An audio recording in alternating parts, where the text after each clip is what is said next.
like to say up front that I am not a professional speaker. I'm just a country boy from East Tennessee that doesn't have the best voice and vocabulary in the world. So when you're shooting these videos, just be yourself. Tell the story. If you stumble, if you stutter, man, that's you. We want you to be recorded in the video exactly the way you are. We don't want Tom Brokaw or Dan Rather doing the video for you. So if you double speak, if you stutter a little bit and trip over yourself, that's who you are. That's how you want to be remembered. And so just tell the story. Tell the story about you and the deer, and that's what we're looking for. Hello, I'd like to tell you a little story about this deer that I was able to take back in 2021. It was November the 20th when I harvested this deer. And around here in East Tennessee, that is Peak Rut. There are really no better weeks in the year if you're in East Tennessee to hunt than the week of Thanksgiving. So on this hunt, I was hunting by myself here on our farm here in East Tennessee, and back behind the house, not that you can see it, but it's that way. Back behind the house is some cattle pasture, and it has a bunch of cedars that have grown up in it.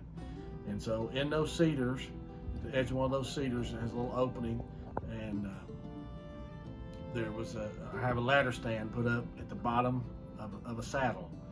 And, okay, so the morning of the hunt, I grabbed my 30-30 and headed back to the ladder stand in the saddle in the cedar thicket. And just a little background on the deer.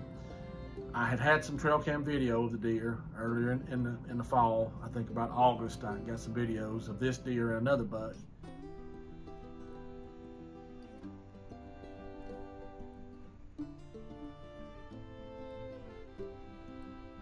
And as luck would have it, when the season started, they just disappeared. I didn't see them during bow season or muzzleloader, and thought they were gone.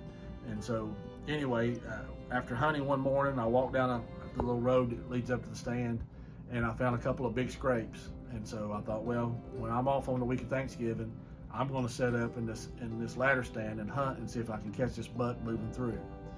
So that particular morning, got up in the stand, and I think it was probably 8:30, 9 o'clock, and I heard a little rustling behind me, down below me in the cedars, and there's a little road cut up that comes up there. And out of the corner of my eye, I could see him moving through the cedars. I could see his horns, and I knew he was a pretty good deer. And of course, I got tore up instantly. And I thought, well, if he steps out here, I'm going to go ahead and take him. And so he steps out, and I'm normally left-handed, and he steps out on my left side, which made me take a right-handed shot with the 30-30. So he steps out, I'm able to take a shot. He's probably 8-10 yards away from me. I mean, he's almost directly under me.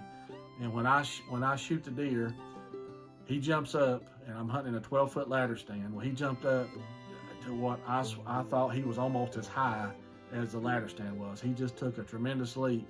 And I thought, as he bounced away, I have shot a giant deer. In about 2 big bounces, he was down in the woods and out of sight. And of course, there I am, tore up. So after sitting in the little ladder stand for 30 minutes or so, I get down and to go look for him. And I'm a little nervous because if you've ever tracked a deer in cedars, you know that there's not a whole lot of blood left, or it doesn't leave a whole lot of blood trails. And so I get in the cedars, moving down the woods, looking for the deer, and I can find blood almost as soon as I go in the woods. And probably not 25, 30 yards from where I shot him, there he laid.